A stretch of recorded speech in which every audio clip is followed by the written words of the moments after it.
துயரப்படுகிற ஜனங்களுக்கு துயரத்தை மாற்றி ஆறுதலை தருகிற தேவன் சர்வ மகிமையின் தேவன்.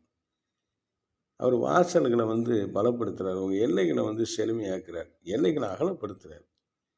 வலதுபுறமும் இடதுபுறமும் இடம் கொண்டு பெருகும்படியாக அவங்கள ஆசீர்வதிக்கிறார். நீங்கள் நல்ல போதிக்கிறவங்களாக மாறும்படி உங்களை ஞானவான்களாக மாற்றுறார். இப்போ நீங்கள் செய்ய வேண்டியது என்ன? கர்த்தருடைய சமூகத்துக்கு வந்துட்டோம்.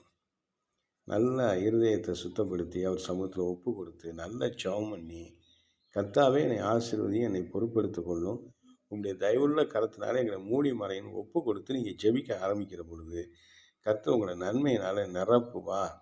அதிசயங்களை காண பண்ணுவார். அற்புதங்களை உங்கள் வாழ்க்கையில் செய்வார். எல்லா தீங்குக்கும் தீமைக்கு விலக்கி காத்து கொள்வார். அவருடைய தயவுள்ள கரத்தினாலே உங்களை மூடி மறைத்து ஆசீர்வதிப்பார். அவருடைய தெய்வீக சுகமளிக்க வல்லமை உங்கள் மேல் இறங்கி வரும். இயேசுவின் நாமத்தில் அவர் தெய்வீக சுகத்தை கொடுப்பார். உங்களை பராமரிப்பார். உங்களுடைய சரீரத்தில் இருக்கிற எல்லா வியாதி பலகீனங்களை அவர் மாற்றுவார். இயேசுவின் நாமத்தில், இயேசுவின் நாமத்தில் இந்த வேலையில் இயேசு கிறிஸ்துவின் நாமத்தில் உங்கள் பலகீனங்களிலிருந்து நீங்கள் விடுதலையாக்க முடியாது கர்த்தர் கிரியை செய்கிறார். அவர் அன்புள்ள தேவன். உங்கள் மேல் கரிசனை உள்ளவர். உங்கள் மேல் இரக்கம் உள்ளவர். அவருடைய வியாதி நீங்கி நீங்கள் சுகமாய் இருப்பீர்கள். நீங்கள் சுகமாய் இருப்பதே தேவ சித்தம். நீங்கள் பலகீனராக இருப்பது தேவ சித்தம் அல்ல. உங்களுக்கு சுகத்தை தருகிற தேவன் உங்கள் அருகில் இருக்கிறார். ஜெபம் பண்ணுங்க.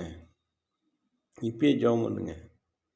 நல்ல ஜெபம் பண்ணுங்க. என்னோட சேர்ந்து ஜெபம் பண்ணுங்க. இப்பொழுது கர்த்தர் உங்களை விடுதலை ஆக்குகிறார். கவலைப்படாதீங்க. உங்கள் பலகீனத்தில் நீங்கள் விடுதலையாக்கப்படுகிறீர்கள். கர்த்தர் உங்களுக்கு சுகம், பலன், ஆரோக்கியத்தை தந்து உங்களை ஆசீர்வாதமாய் நடத்துவார், பலப்படுத்துவார். மான்களின் கால்களைப் போல உங்கள் கால்களை பலப்படுத்துவார்.